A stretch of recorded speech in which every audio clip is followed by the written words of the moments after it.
E a partir de agora, aqui no nosso Tom Maior, vamos falar sobre o cenário brasileiro de diversidade e inclusão nas empresas. A consultoria Mais Diversidade acaba de lançar uma pesquisa sobre o assunto. O estudo apontou que cerca de 65% das empresas não possuem um programa de diversidade e inclusão estruturado e que mais de 33% das empresas consideram que a pauta racial ainda é o principal desafio para as companhias em 2021. Para falar sobre o assunto, vamos conversar com o consultor sênior de diversidade e inclusão e responsável pela área de pesquisa da Mais Diversidade, Tiago Guarnieri Roveri. Boa tarde, Tiago. Seja bem-vindo ao Tom Maior. Boa tarde. É um prazer estar aqui com vocês hoje, nessa sexta-feira chuvosa aqui em São Paulo. Aqui também em Goiânia, bastante chuva hoje. Bem calma, mas chuva quase que o dia inteiro. Tiago, obrigada pela sua participação com a gente. E o assunto é muito importante da gente dialogar, principalmente quando se fala de diversidade, né? Então, para começar esse nosso bate-papo, Tiago, eu queria que você explicasse para a gente o que é diversidade e inclusão nas organizações e o que motivou aí a consultoria Mais Diversidade a realizar essa pesquisa. Perfeito. Eu acho que, para ser bastante sucinto, o trabalho em diversidade e inclusão, ele tem a prerrogativa de a gente, primeiro, olhar sobre dois pilares. O primeiro pilar da representatividade, então trazer mais pessoas diversas para trabalharem nas organizações. E quando a gente diz pessoas diversas, são pessoas de diferentes formações, diferentes perfis, diferentes enfim, formas de se entender como pessoa, orientação sexual, identidade de gênero, quando a gente fala sobre raça, enfim, diferentes maneiras de você estar em sociedade. Além da diversidade, a gente tem a inclusão, que é um trabalho que vai endereçar questões mais qualitativas, para que essas pessoas diversas se sintam cada vez mais seguras, à vontade, para que elas possam expressar e para que elas possam desempenhar o seu melhor dentro das empresas. E isso é melhor para todo mundo. É melhor para cada indivíduo, né, para cada profissional, para cada uma das profissionais que estão na empresa, e também excelente para as organizações, porque vão ter o melhor, né, de cada colaborador e de cada colaboradora. E o que motivou a gente a realizar essa pesquisa, primordialmente, é a necessidade que a gente tinha, enquanto profissionais da área de diversidade e inclusão, de entender qual é o cenário hoje que o Brasil se encontra frente a essa temática, né? Quando a gente olha numa perspectiva de estrutura, quantas pessoas dentro das empresas estão trabalhando o tema, né? Existem executivos que já falam sobre isso. Esse tema está em qual nível organizacional, né? Ele está no nível ainda sendo trabalhado com ações pontuais, ou a gente já tem uma estrutura, uma governança, enfim, sponsors que trabalham no tema. Então, hoje a gente tem, pela primeira vez, esse mapeamento da realidade da temática, o que é super importante para que profissionais de diversidade e a temática seja cada vez mais trabalhada nas organizações. Bacana, Tiago. E aí a pergunta que fica, né? Quais são... Nós estamos falando de diversidade, eu queria que você detalhasse para a gente quais os tipos de diversidade que hoje, num país tão diverso mesmo, a gente acaba usando o mesmo termo, mas o Brasil é assim, né? Então, a gente está num momento de transição, de aceitação, de mudança de concepção também. A gente vê aí nas redes sociais muitos movimentos que acabam colaborando com isso, né? Perfeito. A gente, de fato, é uma sociedade muito heterogênea, muito diversa. Porém, ainda, infelizmente, nós temos uma homogeneidade, muitas pessoas similares trabalhando nas organizações, enfim, tomando decisões, não apenas nas empresas, mas em todos os contextos, né? Não apenas do contexto privado, mas em todas as possibilidades que a gente tem enquanto sociedade. Então, o objetivo de trabalhar esse tema é a gente, de fato, trazer mais pessoas diversas para que haja mais possibilidades, inclusive de a gente pensar questões diferentes, né? Se um grupo ele é igual, com pessoas que tiveram a mesma formação, enfim, com o mesmo histórico de vida, as mesmas características, você provavelmente vai ter ali decisões similares. Quando você tem pessoas diferentes, com diferentes repertórios, a possibilidade de você pensar em processos novos, ideias novas, enfim, é muito maior, porque você vai ter referências diferentes. E aí você me perguntou, né, o que de fato é essa diversidade? Quando a gente fala, por exemplo, sobre pessoas negras, pessoas indígenas, enfim, pessoas amarelas que compõem as pessoas de origem ocidental, enfim, asiáticos, etc. As pessoas brancas, que são maioria ainda nas organizações, principalmente em decisões, em cargos, né, de liderança. Quando a gente fala sobre as mulheres cada vez mais estão tendo um papel importante no mercado de trabalho, mas a gente ainda precisa ganhar alguns passos importantes em posições de tomada de decisão, para que de fato elas estejam presentes ali em posições de liderança, no conselho de administração, enfim, posições executivas. Quando a gente fala sobre pessoas LGBTI+, é uma sopa de letrinhas que está associado à orientação sexual das pessoas e à identidade de gênero das pessoas. Quando a gente fala sobre orientação sexual, é por quem a pessoa se sente atraída, né? Então, uma pessoa, por exemplo, homossexual, ela se sente atraída por pessoas do mesmo sexo. Ela pode ser um homem gay ou uma mulher lésbica. Quando a gente fala sobre identidade de gênero, não está associado a por quem a gente se sente atraído, mas como a gente se entende como ser humano. Então, uma pessoa transgênero, ela não se identifica com o gênero que foi atribuído no seu nascimento, né? Então é como ela se identifica e não por quem ela se atrai. São várias informações, mas isso é para dar uma composição de como somos plurais, como somos diversos, né? Quando a gente fala sobre a questão geracional, ter diferentes gerações, né? Pela primeira vez nós temos aí uma pluralidade de diferentes gerações interagindo nas organizações. O que isso pode gerar? O que isso gera são diferentes referências, diferentes modelos mentais. A gente precisa trazer esses assuntos e falar sobre isso com mais constância, naturalidade, para que sim as organizações possam ter a diversidade como um diferencial competitivo. E isso requer uma curva de aprendizado, uma maturidade, para que a partir dessa pluralidade, dessa diversidade, a gente construa um ambiente de segurança psicológica para todas as pessoas, para que essa diversidade traga diversidade também nos negócios, né? E ocasione uma maior lucratividade, as pessoas se sintam mais felizes, as pessoas se sintam mais realizadas. Então, é um jogo de ganha-ganha, mas essa etapa inicial, ela é fundamental e acaba sendo um desafio das organizações de maneira geral, porque você precisa, sim, de algumas ações, de algumas soluções de diversidade e inclusão para que esse tema seja cada vez mais discutido e trabalhado nas organizações. E muitas organizações, como você comentou no início da reportagem, estão trabalhando com esse tema de uma maneira estruturante, o que é super importante, né? Hoje a gente pode dizer, felizmente, que esse tema já é para muitas organizações uma prioridade, né? Agora que ele está sendo encarado como uma prioridade, a gente precisa olhar essa prioridade e traduzir, né, na prática, para que os colaboradores e colaboradoras, enfim, percebam essa prioridade. Não pode ficar só no discurso, precisam acontecer ações transversais, ações que, de fato, reverberem, né? Que reflitam essa prioridade que as empresas estão dizendo que estão tendo sobre o tema.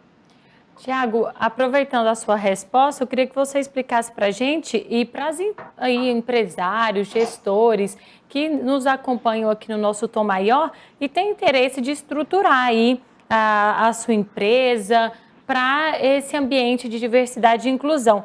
Como fazer? Qual que é o processo?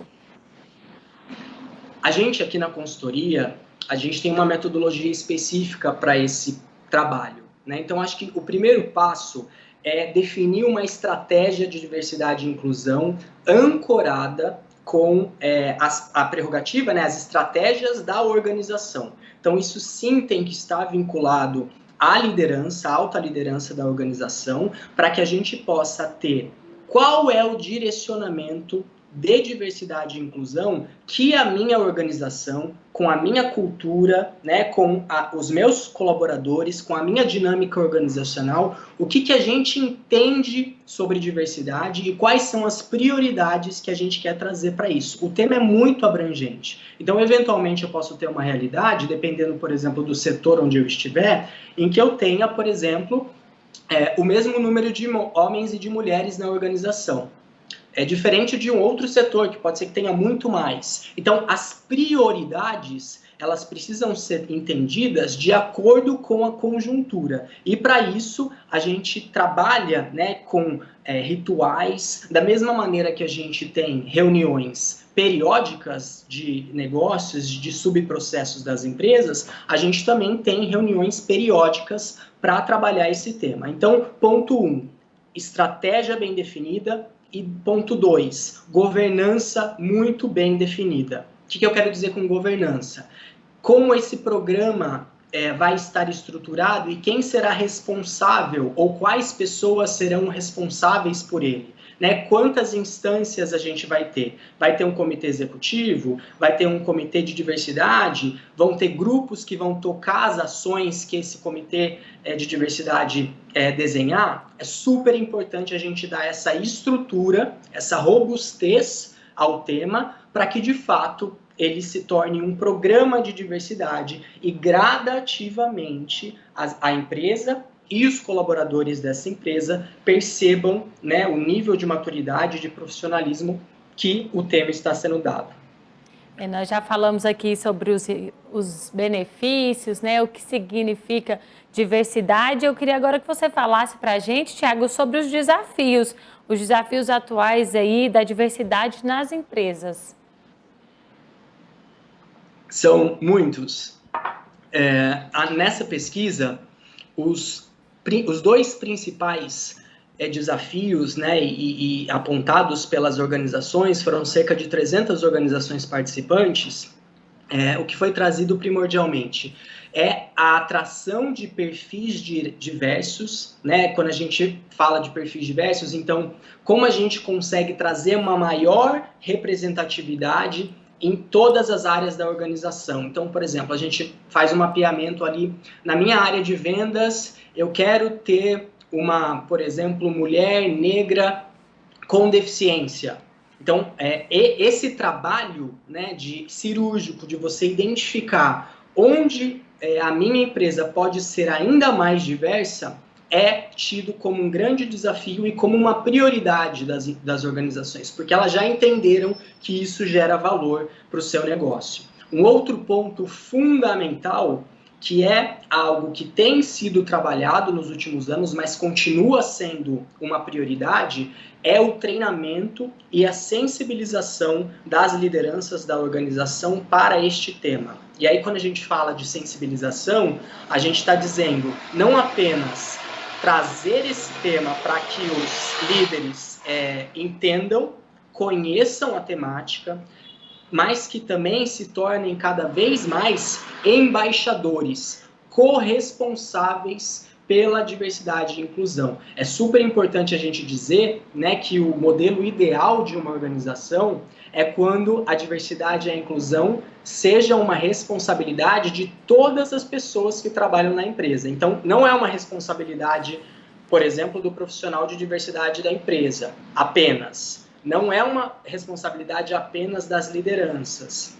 É também, com certeza. Mas isso é uma, né, escada, a gente vai evoluindo. Então, todos os profissionais, de alguma maneira, podem se tornar embaixadores de diversidade. E aí um exemplo prático é trazer essas discussões. Fazer o teste do pescoço. A gente sempre brinca, né, o teste do pescoço individual. O quão diverso e inclusivo é a minha organização? O quão diverso e inclusivo é o meu time, se eu sou um líder ou se eu sou uma líder? Né? Quantas formações diferentes existem? Então, essas são perguntas e questionamentos que são cada vez mais importantes e provocam um movimento de mudança nas empresas.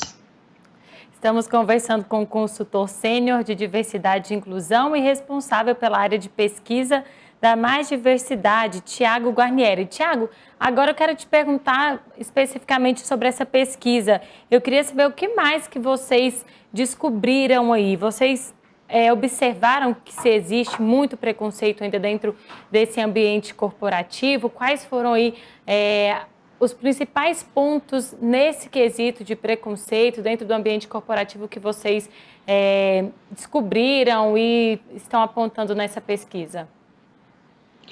Essa questão é super importante e interessante porque todos nós, em maior ou menor medida, possuímos preconceitos, preconcepções sobre um determinado assunto ou sobre determinadas características e pessoas. Isso está associado aos nossos vieses inconscientes. Né? O que são os vieses? De uma maneira bastante sucinta, são atalhos que o nosso cérebro faz para que a gente possa tomar decisões mais rápidas. Né? Porque a gente tem, a todo momento, várias interações, várias pessoas cada vez mais, né, no nosso mundo interagindo com a gente, muita gente, enfim, interagindo de fato. E a gente toma decisões cada vez mais rápidas e o nosso cérebro tem essa funcionalidade de fato para que a gente possa dar conta pela quantidade de informações, né, a serem processadas. No entanto, muitas vezes esses atalhos eles estão associados a algumas crenças, né, algumas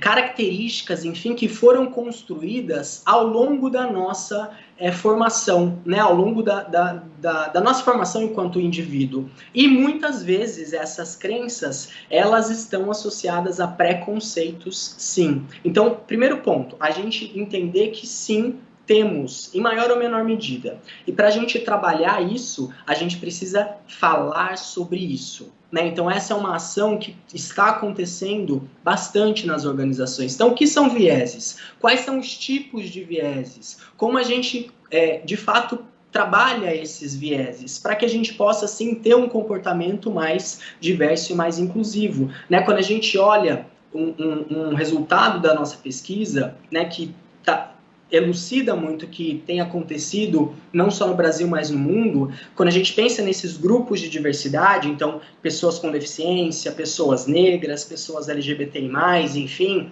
as próprias mulheres, a gente vê que cada um tem a sua particularidade e os seus desafios, né? Mas, olhando a realidade brasileira, as organizações responderam que, dentre esses grupos, a questão racial ainda o principal desafio para a inserção de pessoas negras no mercado de trabalho. Né? Claro que todos os grupos têm os seus desafios e as suas especificidades. Esse resultado, na minha avaliação, ele está muito associado também às questões socioeconômicas. Esse desafio que nós temos, inclusive, historicamente, né, com as pessoas negras e o quão nós, né, somos responsáveis, enquanto sociedade, para que cada vez mais a gente desmistifique esse viés, essa crença limitante que em alguns momentos faz com que pessoas excepcionais, negras, não tenham as mesmas oportunidades que pessoas brancas, por exemplo. Então a gente tem visto, né, que isso sim, olhando pelo copo cheio, tem sido uma mudança gradativa. Então, a gente recentemente realizou em parceria com um grande banco brasileiro o primeiro programa de trainees, né, que são programas grandes em que jovens profissionais entram para assumir posições de liderança num curto espaço de tempo. Pela primeira vez nós tivemos, foram, enfim, dezenas de vagas, metade deste grupo é negro, e sendo que 63%, se eu não me engano, é mulher. Então, pela primeira vez, né, a gente teve este trabalho e sem demérito meritocrático em absoluto. Todas as pessoas com excelentes potenciais. A gente, na Mais Diversidade, tem a prerrogativa e a gente acredita, de fato, que se a organização quer sim e acredita na diversidade,